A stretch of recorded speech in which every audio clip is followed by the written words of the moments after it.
कौन खा क्या रहा है, कौन पहन क्या रहा है, कौन बोल क्या रहा है, इस चक्कर में कोई नुमाइंदा अगर पढ़ता है तो वो सरासर गलत और बेबुनियाद। अब जिस तरह से मदरसों को लेकर प्रधानमंत्री का भाषण आपने याद ही होगा, आपको एक हाथ में कुरान दूसरे हाथ में कंप्यूटर, और एक उन्हीं के पार्टी के सीएम हैं असम से, वो कह रहे हैं कि साहब सभी मदरसों को बंद कर दूंगा मेरा बस चले तो। कुछ करें, 600 मदरसे उन्होंने बंद किए हैं। और देखिए जो एडेड मदरसे हैं गवर्नमेंट से, तो उस पर तो सरकार का बस है, वो बंद करना चाहे बंद करे, उसको और अच्छा करना चाहे अच्छा करे।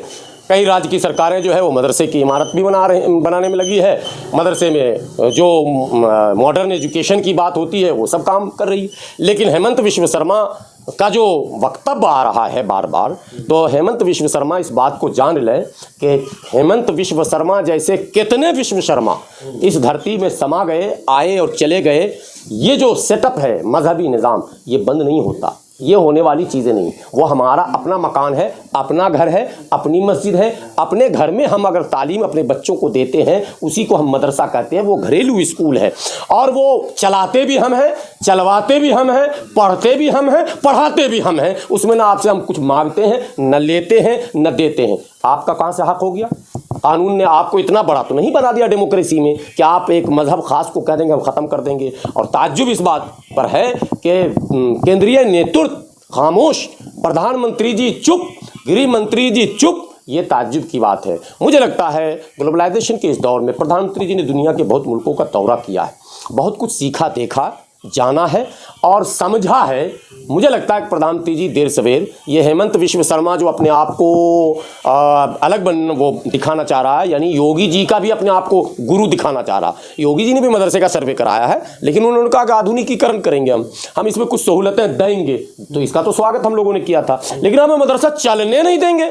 अरे ये नया बयान कहाँ से आ गया? ये तो ऐसा घटिया बयान है कि लगता ही नहीं कोई राजनेता का यह बयान है। पीएम मोदी की आलोचना हुई ना सीधे तौर पे, सीधे पीएम मोदी के विरोध में। मैं तो कहता हूँ योगी के नीति के भी खिलाफ। मोदी और योगी ये दो नेता इस वक्त जो है ऐसे नेता हैं जो आम जनों में सर्वस्वीकार माने जाने लगे हैं। एक वर्ग विशेष के लोग मोदी और योगी को एक मजबूत नेता मानते हैं।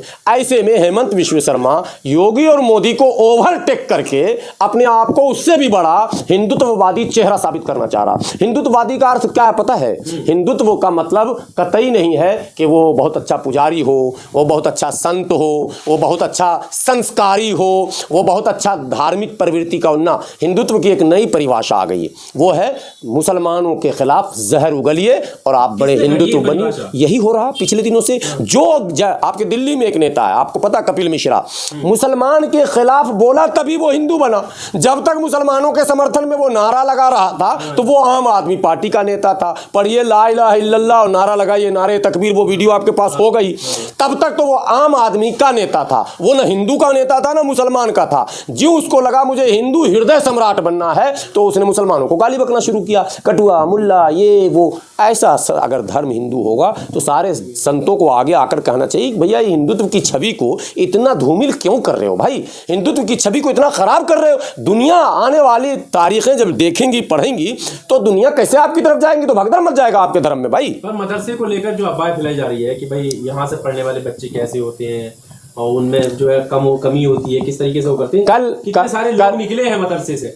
कल एक टीवी शो में मैं था इसी डिबेट पर, वहाँ मैंने कहा जितने बड़े चेहरे हैं हिंदुस्तान के, मुसलमानों में नहीं मैं कर रहा हूँ, नॉन मुस्लिमों के बड़े चेहरे, आज़ादी में जिनके माने ऐसे अहम रोल हैं कि उनके नाम को इस मुल्क के रहते हुए कभी भी भुलाया नहीं जाएगा। राजा राम मोहन राय जैसे लोग मदरसे में पढ़े, लाला लाजपत राय मदरसे में पढ़े, आपको डॉक्टर राजेंद्र प्रसाद मदरसे में पढ़े। मैं मुसलमान का नाम नहीं बता रहा हूँ, ठीक है। लाल बहादुर शास्त्री मदरसे में पढ़े, भारत के पहले राष्ट्रपति डॉक्टर राजेंद्र प्रसाद मदरसे में पढ़े। अरे इस देश को मिसाइल देने वाला मिसाइल मैन मदरसे में पढ़ा। इस देश को तालीम का पूरा सेटअप देने वाला जो आज आपके पास सेटअप है शिक्षा विभाग में, वो सारा सेटअप देने वाला भी मदरसे का था, जिससे अंग्रेज भी उसकी अंग्रेजी से थर थर कांपता था। और आज मैं आपके सामने जो बोल रहा हूँ, मैं भी उसी मदरसे की दाल रोटी खाकर आया हूँ और लगातार बोल रहा हूँ। और अल्लाह ने चाहा तो जब तक हयात से रहूँगा बोलता रहूँगा। मेरा कहना है मदरसे को आप बदनाम करते हैं, मस्जिद को बदनाम करते हैं। मस्जिद में अगर घटना है तो मंदिर में भी घटना है, मदरसे में अगर घटना है तो स्कूल में घटना है। इसी दिल्ली के मंगोलपुरी स्कूल में बड़ी घटना घटी और कई स्कूलों स्कूलों में हत्या और बलात्कार की घटनाएं घटी, तो क्या हिंदुस्तान से स्कूल को खत्म करोगे? नहीं कर सकते आप। जहां घटना घटी, जिस कारण घटी, उस कारण का जो निवारण होगा, जो दोषी होगा, उसको आप सजा देंगे। दिया जाता है। आप अगर मदरसे में कोई मौलवी अगर आतंकवादी गतिविधियों में आपको लग रहा है, तो आप उसको पकड़िए, उसका कनेक्शन निकालिए, उसको सजा दीजिए। लेकिन आप उस बिल्डिंग को तोड़ देंगे, आप उस मदरसे को मिसमार कर देंगे। अरे आप देश की संपत्ति को नाश कर रहे हैं बुलडोजर से। वो देश की संपत्ति है। अगर आपको आपत्ति किसी व्यक्ति से है, गुलाम सरवर अगर कोई अपराध करता है, तो गुलाम सरवर को आप सजा दे सकते हैं, मेरे मकान को आप सजा नहीं दे सकते हैं। अगर मेरे मकान पर आप बुलडोजर चलाते हैं, तो मतलब साफ है कि देश से आपको प्यार नहीं है, क्योंकि मेरी संपत्ति ही देश की संपत्ति होगी, लोगों की संपत्ति ही देश की संपत्ति होगी, और मेरी तरक्की ही देश की तरक्की होगी, मेरा विकास ही देश का विकास होगा। अगर हम ही न रहे तो मोहब्बत करेगा कौन? वो आपने कव्वाली सुना होगा। इसलिए मैं कहता हूं कि ये सारे बकवास बंद होने चाहिए। हिम्मत है तुम्हारे अंदर, मैं उसका कह रहा हूं नाम, कर्नाटक का वो पंतरी जो है, मंत्री क्या नाम, ईश्वरप्पा, नाम भी बड़ा अजीब है, ईश्वर से नाम जोड़ लिया। इन लोगों का नाम तो किसी और से जुड़ जाना चाहिए था। तो अगर तुम में दम है तो तुमने इतने दिनों तक सरकार चलाई है, ईश्वरप्पा जी, आप जो है समाज के बीच जाकर बताओ कि इतने दिनों में आपकी सरकार ने और आपने बहैसियत विधायक के क्या क्या किया है।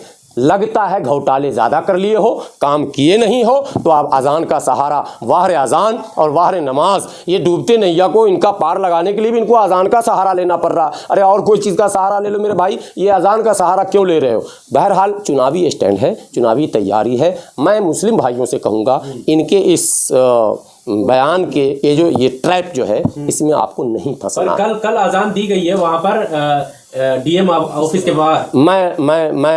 मेरी राय बड़ी अजीब होती है।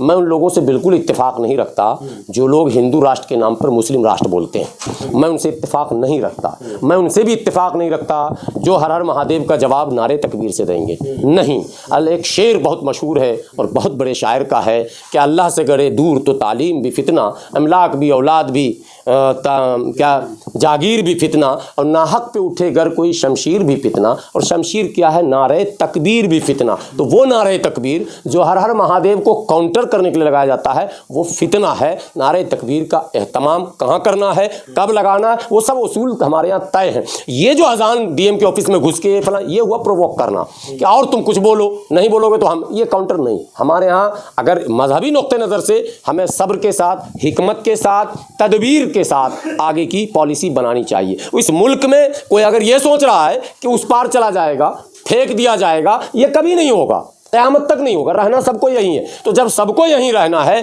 तो हम मिलजुल कर रहने की पॉलिसी को क्यों नहीं फ़रोग़ दें? यही असल मेरा ऐलान। चलिए, बहुत शुक्रिया।